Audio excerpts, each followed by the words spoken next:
वसति प्राणिनाम यत्र तु अनुशासितम तदैव वास्तु।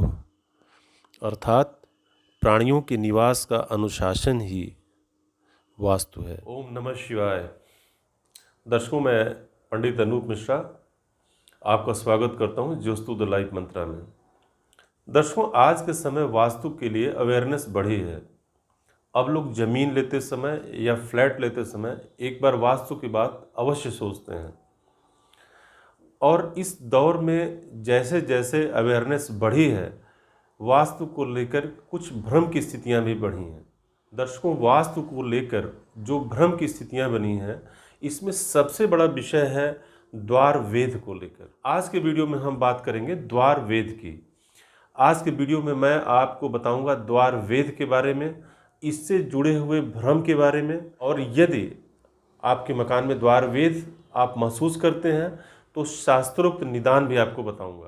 दर्शकों, आगे बढ़ने के पहले एक बार फिर आपसे आग्रह करूंगा कि यदि अब तक आपने इस चैनल को सब्सक्राइब नहीं किया है तो सब्सक्राइब करें, और अगर ये वीडियो अच्छा लगता है तो इसको लाइक करें, और कहीं भी कोई शंका है तो कमेंट बॉक्स में अवश्य बताएं। दर्शकों, अब बात करते हैं द्वार वेद की कि द्वार वेद है क्या। यदि आपके मकान के मुख्य द्वार के सामने आकर कोई रास्ता बंद होता है, या आपके मुख्य द्वार के सामने कोई कुआं है, या आपके मुख्य द्वार के सामने कोई स्तंभ, शास्त्र कहते हैं स्तंभ, आज के समय में इसको आप बिजली का खंभा मानिए। यदि आपके मकान के मुख्य द्वार के सामने बिजली का खंभा है या कोई मंदिर है तो हम इसे द्वार वेद के नाम से जानते हैं।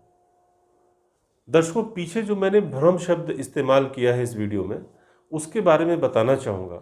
आपको मैं एक फोटोग्राफ दिखाता हूँ, आप इसमें देखें। हमने अपनी प्रैक्टिस में देखा है कि इसे भी तमाम वास्तुशास्त्री द्वार वेद के नाम से डिक्लेयर कर देते हैं और इसके निदान में एक शीशा लगा देते हैं। दर्शकों, पहली बात तो ये द्वार वेद है ही नहीं। द्वार वेद का सीधा मतलब है कि आपके मुख्य द्वार के सामने यदि कोई वेद उत्पन्न हो रहा है, वह द्वार वेद है, न कि इस स्थिति को आप द्वार वेद कहेंगे। और दूसरी बात, शीशा लगाने से किसी भी वास्तु की समस्या का समाधान आप नहीं कर सकते। दर्शकों, आगे बढ़ते हैं और शास्त्र द्वार वेद के बारे में क्या कहते हैं, अब हम इस बात को जानेंगे। दर्शकों, वास्तु का एक सर्वमान्य ग्रंथ वास्तु रत्नाकर द्वार वेद के बारे में क्या कहता है।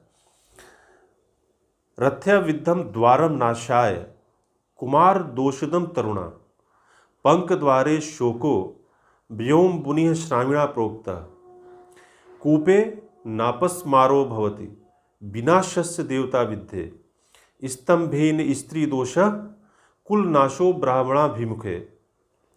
दर्शकों, इस श्लोक का शाब्दिक अर्थ है कि यदि मुख्य द्वार के सामने कोई रास्ता आकर बंद होता हो तो गृह के स्वामी का नाश होता है, और यदि मुख्य द्वार के सामने कोई वृक्ष है तो घर के बालकों के लिए यह दोषकारक होता है, और जिस मुख्य द्वार के सामने कीचड़ हो तो वह शोक कारक होता है, और जिस मुख्य द्वार के सामने सदा पानी बहता हो तो वह धन का अपव्यय कराने वाला होता है, और यदि मुख्य द्वार के सामने कूप यानी कुआं हो तो वह अपस्मार यानी मिर्गी प्रदान करने वाला होता है, और यदि देवता का मंदिर है तो वह विनाश का कारण हो सकता है, और यदि घर के सामने स्तंभ हो तो वह घर की स्त्रियों के लिए नुकसानदायक होता है। द्वार वेद से जुड़ी हुई समस्याएं आपने समझ ली कि शास्त्र इसके बारे में क्या कहते हैं।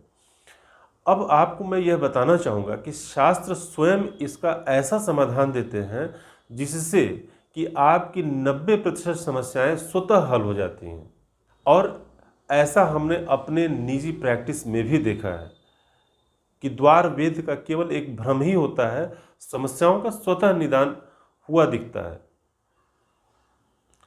अब दर्शकों, यहाँ पर शास्त्र समाधान के बारे में क्या कहते हैं, इसके बारे में भी हम वास्तु रत्नाकर के एक श्लोक आपको सुनाना चाहेंगे।